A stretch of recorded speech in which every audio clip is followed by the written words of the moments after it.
ಇವತ್ತು ನಮ್ಮ ಜೊತೆ ಮಾರ್ಗಮನ್ 68 ವರ್ಷದ ವಯಸ್ಕರು ಇದ್ದಾರೆ. ಅವ್ರದ್ದು ಮೇನ್ ತೊಂದರೆ ಏನಿದೆ ಅಂತ ಅಂದ್ರೆ ಮಂಡಿ ನೋವು. ಸಾಮಾನ್ಯವಾಗಿ 50 ವರ್ಷ ಪಟ್ಟದ ಮೇಲೆ ಮಂಡಿ ನೋವು ಹೆಚ್ಚಾಗಿ ಕಾಣಿಸ್ಕೊಳ್ತಾ ಇರುತ್ತೆ. ಈ ಮಂಡಿ ನೋವು ಯಾಕೆ ಬರುತ್ತೆ ಅಂದ್ರೆ ವಯಸ್ಸಾಗ್ತಾ ಅದು ಮಂಡಿ ಸವೆತದಿಂದ. ನಾವು ಅದನ್ನ ನಮ್ಮ ಮೆಡಿಕಲ್ ಟರ್ಮ್ ನಲ್ಲಿ ಆಸ್ಟಿಯೋ ಆರ್ಥ್ರೈಟಿಸ್ ನೀ ಜಾಯಿಂಟ್ ಅಂತ ಕರಿತೀವಿ. ಈ ಮಂಡಿ ಹೇಗಿರುತ್ತೆ ಅಂದ್ರೆ ನಮ್ಮ ತೊಡೆ ಮೂಳೆ, ಇನ್ನ ತೈ ಬೋನ್ ಅಂತ ಕರಿತೀವಿ, ಇದು ಲೆಗ್ ಬೋನ್, ಕಾಲ್ ಮೂಳೆ, ಇದು ಮಂಡಿ ಚಿಪ್ಪು, ಇನ್ನ ಪಟೇಲ ಅಂತ ಕರಿತೀವಿ, ಇದು ಮಂಡಿ ಮೂಳೆ. ಹೀಗಿರುತ್ತೆ. ಈ ಮೂವ್ಮೆಂಟ್ ಮಾಡ್ಬೇಕಾದ್ರೆ ಇಲ್ಲಿ ಫ್ರಿಕ್ಷನ್ ಆಗ್ಬಾರ್ದು ಅಂತ ಒಳಗಡೆ ಕುಶನ್ ತರ ಮಾಂಸ ಇರುತ್ತೆ.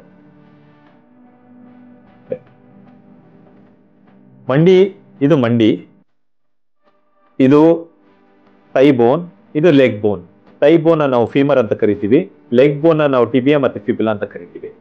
ಈ ಮಂಡಿ ಚಿಪ್ಪು ಮೂಳೆ ನಾವು ಪಟೇಲ ಅಂತ ಕರಿತೀವಿ. ಮಂಡಿಯ ಜಾಯಿಂಟ್ ಸರ್ಫೇಸ್ ಅಲ್ಲಿ ಏನಾಗುತ್ತೆ ಅಂದ್ರೆ, ಈಗ ಜಾಯಿಂಟ್ ಸರ್ಫೇಸ್ ಅಲ್ಲಿ ಏನಾಗುತ್ತೆ ಅಂತ ತೋರಿಸಿ ಮೊದಲು. ಇದು ಜಾಯಿಂಟ್ ಸರ್ಫೇಸ್. ಇದು ಈ ನಮ್ಮ ನೀಲಿ ಕಲರ್, ಬ್ಲೂ ಕಲರ್ ಏನ್ ಕಾಣಿಸ್ತಾ ಇದೆ, ಇದು ಜಾಯಿಂಟ್ ಸರ್ಫೇಸ್.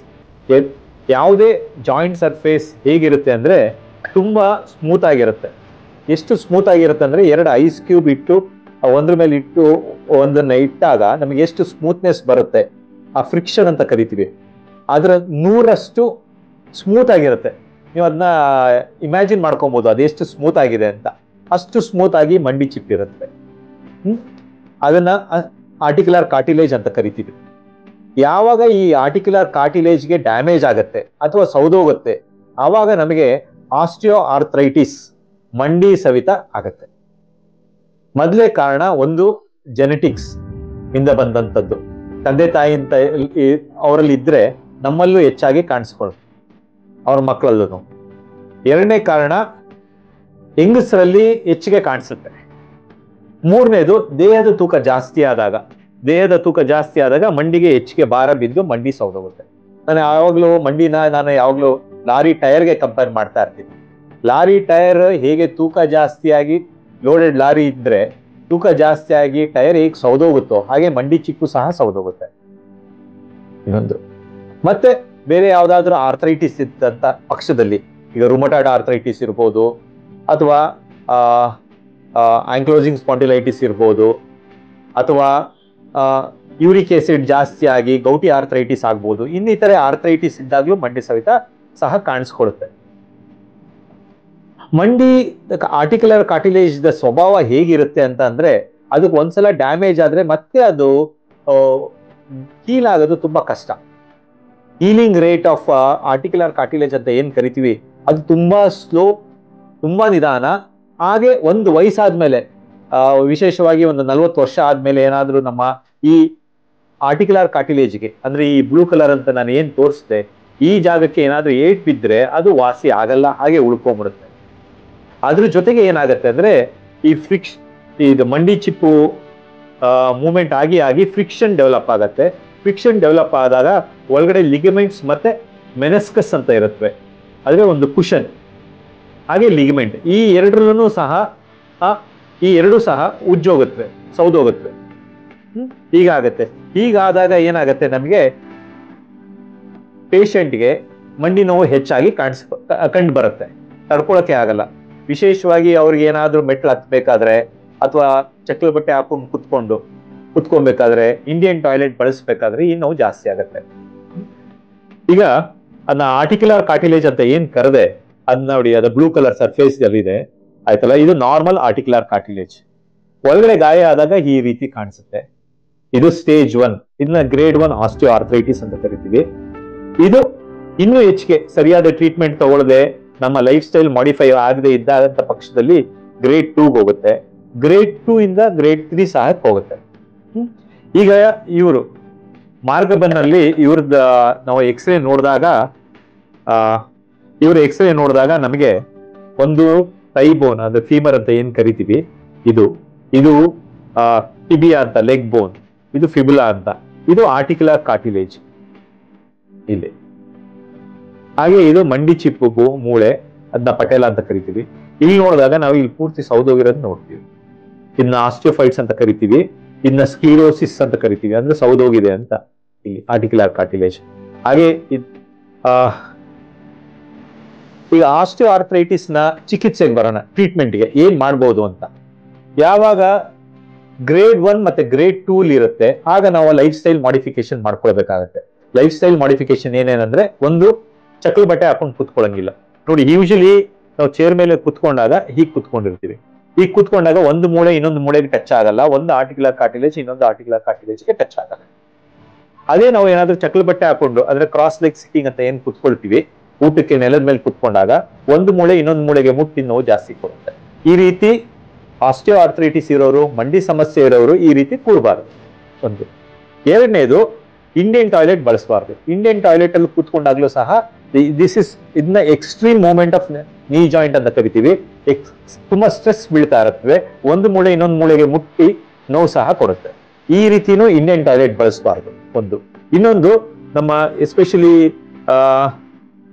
ಮುಸ್ಲಿಂ ಪಾಪ್ಯುಲೇಷನ್ ಅಲ್ಲಿ ನಮಾಜ್ ಕೂತ್ಕೊಂತಾರೆ. ನಮಾಜ್ಗಳು ಕೂತ್ಕೊಂಡಾಗ್ಲೂ ಸಹ ಒಂದು ಮೂಳೆಗೆ ಟಚ್ ಆಗಿ ಮಂಡಿ ನೋವು ಹೆಚ್ಚಿಗೆ ಆಗುತ್ತೆ. ಯಾರಿಗೆ ಮಂಡಿ ನೋವು ಸಮಸ್ಯೆ ಇದ್ದವರಿಗೆ ಅವರು ಒಂದು ಚಕ್ರ ಬಟ್ಟೆ ಹಾಕೊಂಡು ಕೂತ್ಕೊಳ್ಳಂಗಿಲ್ಲ, no cross leg sitting, no using Indian toilets. Indian toilet ನ ಬಳಸಬಾರ್ದು. ಒಂದು ನಮಾಜ್ ಪೊಸಿಷನ್ ಅಥವಾ ನಾವು ಇದನ್ನ ವಜ್ರಾಸನ ಅಂತ ಕರಿತೀವಿ, ಈ ವಜ್ರಾಸನ ಭಂಗಿಲು ಕೂತ್ಕೊಬಾರ್ದು. ಮತ್ತೆ ಮೆಟ್ಲುಗಳನ್ನ ಜಾಸ್ತಿ ಹತ್ತೋದು ಇಳಿಯಂತದ್ದು ಮಾಡಬಾರ್ದು. ಇದು ಸ್ಟೇಜ್ 1 ಮತ್ತೆ ಸ್ಟೇಜ್ 2. ಅದ್ರ ಜೊತೆಗೆ ನಾವೊಂದು ಮೆಡಿಕೇಶನ್ ಕೊಡ್ತೀವಿ. ಆ ಮೆಡಿಕೇಶನ್ ಏನಿರುತ್ತೆ ಅಂದ್ರೆ ಕ್ಯಾಲ್ಸಿಯಂ ಮಾತ್ರ ಇರುತ್ತೆ.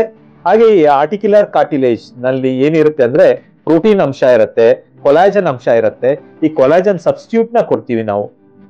ಜೊತೆಗೆ ಸ್ವಲ್ಪ ದಿನಕ್ಕೆ ಪೇನ್ ಕಿಲ್ಲರ್ ಸಹ ಕೊಟ್ಟಿರ್ತೀವಿ. ಇದು ಗ್ರೇಡ್ 1 ಮತ್ತೆ ಗ್ರೇಡ್ 2 ಆಸ್ಟಿಯೋ ಆರ್ಥರೈಟಿಸ್ ನಲ್ಲಿ.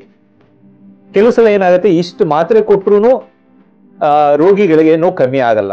ಅಂತ ಸಂದರ್ಭದಲ್ಲಿ ಕೆಲವು ಇಂಜೆಕ್ಷನ್ ಟೆಕ್ನಿಕ್ ಇವೆ. ಅಂದ್ರೆ ನೀ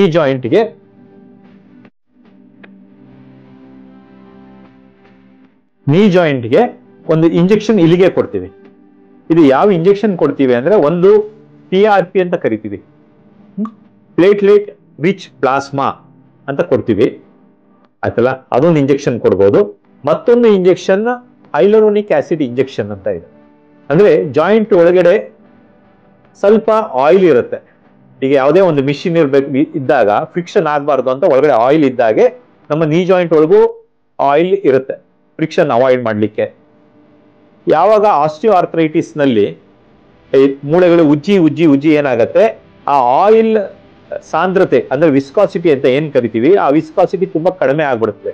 ಅಂತ ಸಂದರ್ಭದಲ್ಲಿ ಹೈಲುರೋನಿಕ್ ಆಸಿಡ್ ಇಂಜೆಕ್ಷನ್ ಸಹ ಕೊಡ್ತೀವಿ.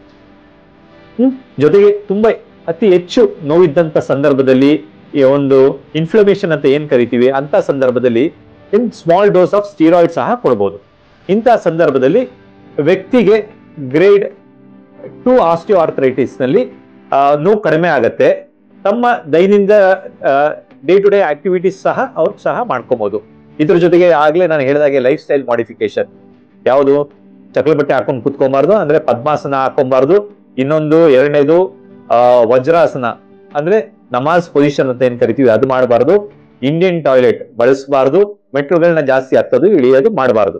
ಅದ್ರ ಜೊತೆಗೆ ಏನಾದ್ರೂ ಅವರು ಓವರ್ ವೇಟ್ ಇದ್ದಂತ ಸಂದರ್ಭದಲ್ಲಿ ತೂಕ ಕಡಿಮೆ ಮಾಡ್ಕೊಬೇಕು. ಇದೇನಾದ್ರೂ ನೆಕ್ಸ್ಟ್ ಸ್ಟೇಜ್ ಹೊಟ್ಟೋಗಿದ್ರೆ, ಅಂದ್ರೆ ಆಸ್ಟಿಯೋ ಆರ್ಥರೈಟಿಸ್ ಗ್ರೇಡ್ 3 ಹೋಗಿದ್ರೆ, ಇಂಥ ಸಂದರ್ಭದಲ್ಲಿ ನಾವು ಯಾವುದೇ ಚಿಕಿತ್ಸೆ ಕೊಟ್ಟರು ಅಂತ ಫಲಕಾರಿ ಆಗಲ್ಲ. ಅಂತ ಸಂದರ್ಭದಲ್ಲಿ ನಾವು ಆಪರೇಷನ್ ಮಾಡಿ ಟೋಟಲ್ ನೀ ರಿಪ್ಲೇಸ್ಮೆಂಟ್ ಅಂತ ಮಾಡ್ತೀವಿ. ಅಂದ್ರೆ ನಾವೇನ್ ಮಾಡ್ತೀವಿ, ಈ ಬ್ಲೂ ಕಲರ್ ಸರ್ಫೇಸ್ ನ ರೋಬೋಟಿಕ್ ಬ್ಲೇಡ್ ನಲ್ಲಿ ಕಟ್ ಮಾಡ್ತೀವಿ. ಕಟ್ ಮಾಡಿ ಅಲ್ಲಿ ಆರ್ಟಿಫಿಷಿಯಲ್ ಕೊಬಾಲ್ಟ್ ಕ್ರೋಮಿಯಂ ಸ್ಟೀಲ್ ನ ಅಳವಡಿಕೆ ಇಂಪ್ಲಾಂಟ್ ನ ಹಾಕಿ ಜಾಯಿಂಟ್ ಸರ್ಫೇಸ್ ನೇ ರೀಪ್ಲೇಸ್ ಮಾಡ್ತೀವಿ. ಅದನ್ನ ನಾವು ಟೋಟಲ್ ನೀ ರಿಪ್ಲೇಸ್ಮೆಂಟ್ ಅಂತ ಕರಿತೀವಿ. ಅದು ಸಹ ಮಾಡಬಹುದು. ಹೀಗೆ ಇನ್ನೊಂದು ಆಗಾಗ ಕೇಳ್ಬರಂತ ಪ್ರಶ್ನೆ, ಮಂಡಿ ನೋವು ಇದ್ದಾಗ ಯಾವ ವ್ಯಾಯಾಮ ಮಾಡಿದ್ರೆ, ಯಾವ ಎಕ್ಸಸೈಸ್ ಮಾಡಿದ್ರೆ ಒಳ್ಳೇದು ಅಂತ. ನಾ ಯಾವಾಗಲೂ ಹೇಳ್ತಾ ಇರ್ತೀನಿ, ಮಂಡಿ ನೋವು ಜಾಸ್ತಿ ಇದ್ದಂತ ಸಂದರ್ಭದಲ್ಲಿ ಬೆಸ್ಟ್ ಎಕ್ಸಸೈಸ್ ಯಾವುದು ಅಂದ್ರೆ ಸ್ವಿಮ್ಮಿಂಗ್. ಸ್ವಿಮ್ಮಿಂಗ್ ಮಾಡ್ಲಿಕ್ಕೆ ಕಷ್ಟ ಆದವ್ರಿಗೆ ನೆಕ್ಸ್ಟ್ ಎಕ್ಸಸೈಸ್ ಯಾವ್ದು ಮಾಡ್ಬೋದು ಅಂದ್ರೆ ಸೈಕ್ಲಿಂಗ್. ಸೈಕಲ್ನ ಮನೇಲೆ ಒಂದು ಸ್ಟ್ಯಾಟಿಕ್ ಸೈಕಲ್ ಇಟ್ಕೊಂಡು ಕುತ್ಕೊಂಡಾಗ, ಸೀಟ್ ಮೇಲೆ ಕುತ್ಕೊಂಡಾಗ ಸೀಟು ಮತ್ತೆ ಹ್ಯಾಂಡ್ ಲೈಟ್ ಎರಡು ಒಂದೇ ಇರಬೇಕು. ಹಾಗೇನಾಗುತ್ತೆ, ದೇಹದ ತೂಕ ಎಲ್ಲ ಸೀಟ್ ಮೇಲೆ ಬೀಳುತ್ತೆ. ಮತ್ತೆ ಪೆಡ್ಲಿಂಗ್ ಮಾಡೋದು. ಪೆಡ್ಲಿಂಗ್ ಮಾಡೋದ್ರಿಂದ ನಮ್ಮ ಥೈ ಮಸಲ್ಸ್ ನಾವು ಅದನ್ನ ಕ್ವಾಡ್ರಿಸೆಪ್ಸ್ ಮಾಂಸ ಅಂತ ಕರಿತೀವಿ, ಕ್ವಾಡ್ರಿಸೆಪ್ಸ್ ಮಸಲ್, ಇದು ಸ್ಟ್ರೆಂಥನ್ ಆಗತ್ತೆ, ಹಾಗೂ ಮಂಡಿ ನೋವು ಕಡಿಮೆ ಆಗತ್ತೆ. ಈ ರೀತಿ ಸಹ ಮಾಡ್ಬೋದು.